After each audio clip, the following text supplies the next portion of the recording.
So what we're going to do is we're going to graph stuff like this using what we just learned about the sine and cosine function, okay?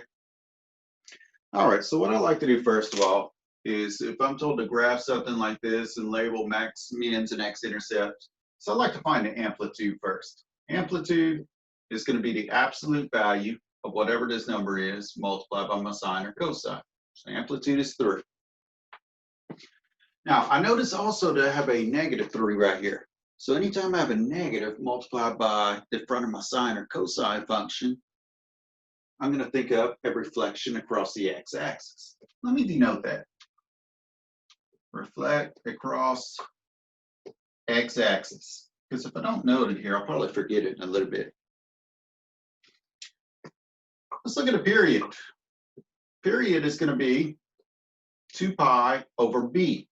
And what was b? b was the part that was multiplied by your x. So 2 pi over 2, or I could say that's pi. All right, one other thing I like to do here, so I like to decide, okay, where am I going to draw the first period, okay? Because one period happens here, then it happens there, then it happens there, and so forth. So where am I going to draw the first period? Well, what I like to do is I like to say, okay, normally on the sine function, I'm between 0 and 2 pi for that first period, okay?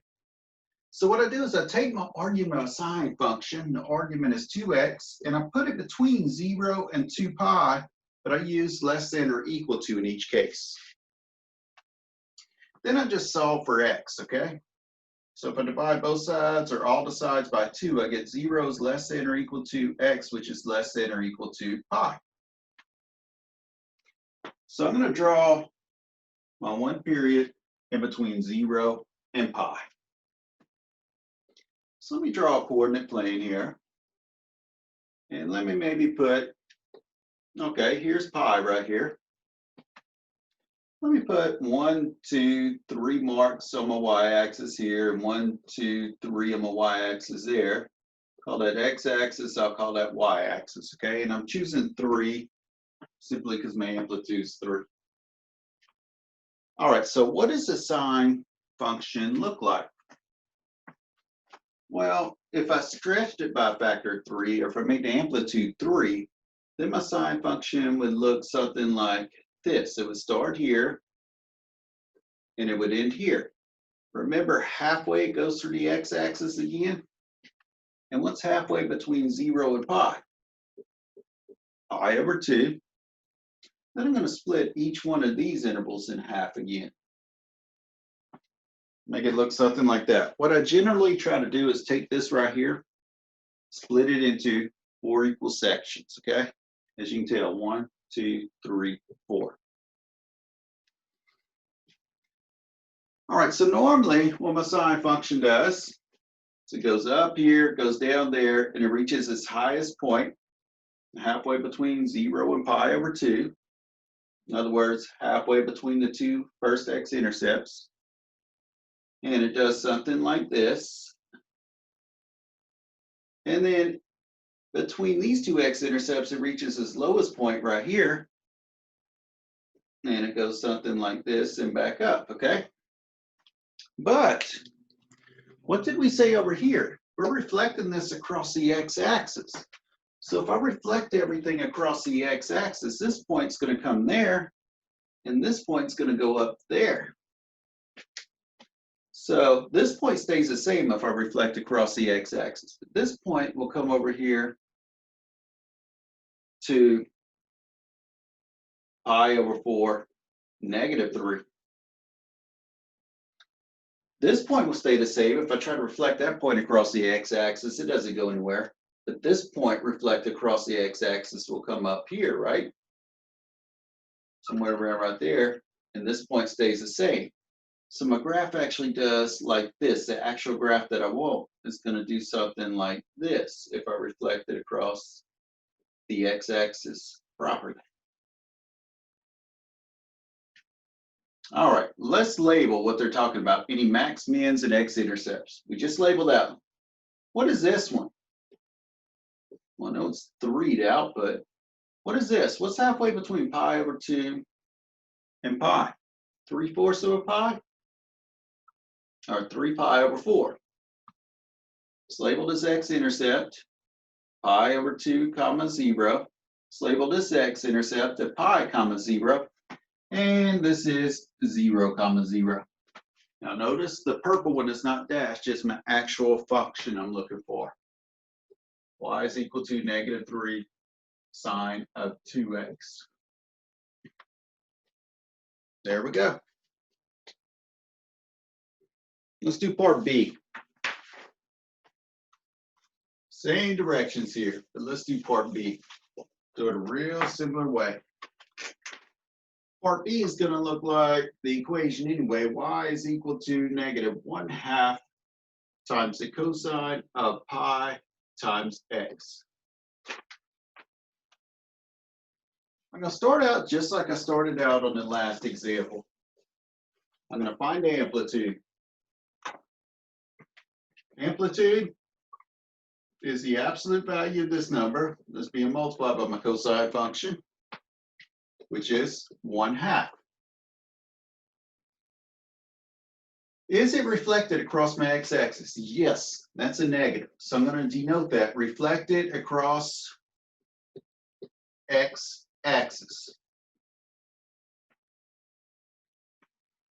All right, I need to calculate my period. What's my period? 2 pi over b. What is b? The part that's being multiplied by x, which is pi. 2 pi over pi is just 2. All right, now let me calculate where am I going to graph this in between. Remember how I do that? I take this argument of my cosine. The argument is pi times x, and I put it between 0 and 2 pi. In other words, the first period of my cosine function. Solve for x. 0 is less than or equal to x, which is less than or equal to 2, right?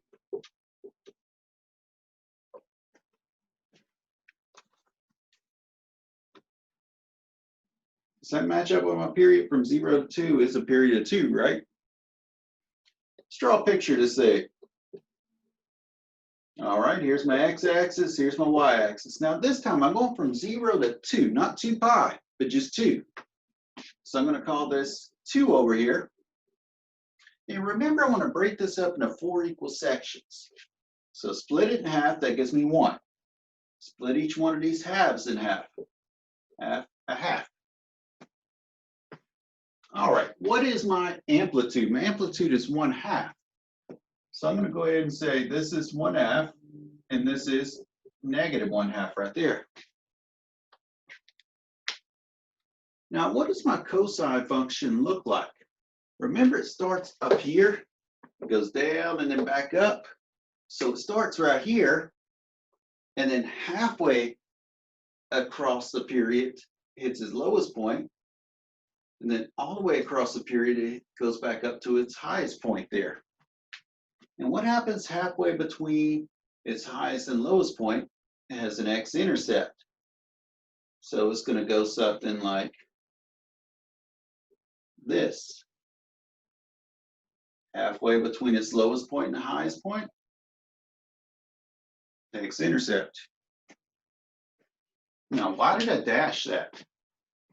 Because that's a drawing of y is equal to 1/2 cosine of pi x. I need -1/2. So what am I doing? I'm reflecting across the x-axis. So this point is going to come down here. This point is going to go down there, right? So in other words, I'm going to have a point right here. This point will come down here. What about this point? It's going to go where? Up here if I reflect it. So my graph is going to do something like this. It's going to go through there, go through there, go through there, and go through there. Let's label these max mins and x-intercept. This is 0, -1/2. What is this? That's 1 comma -1/2. What is this? That's 2, 1/2. And what is this point right? I labeled the wrong thing there. I labeled a dash one. Be careful, don't do that. This is the point what? 1 comma 1/2. How about these x-intercepts? What's halfway between 0 and 1? A half. Says 1/2 comma 0. What's halfway between 1 and 2? 3/2. 3/2 comma 0. And the purple is y is equal to negative 1/2 cosine of pi x.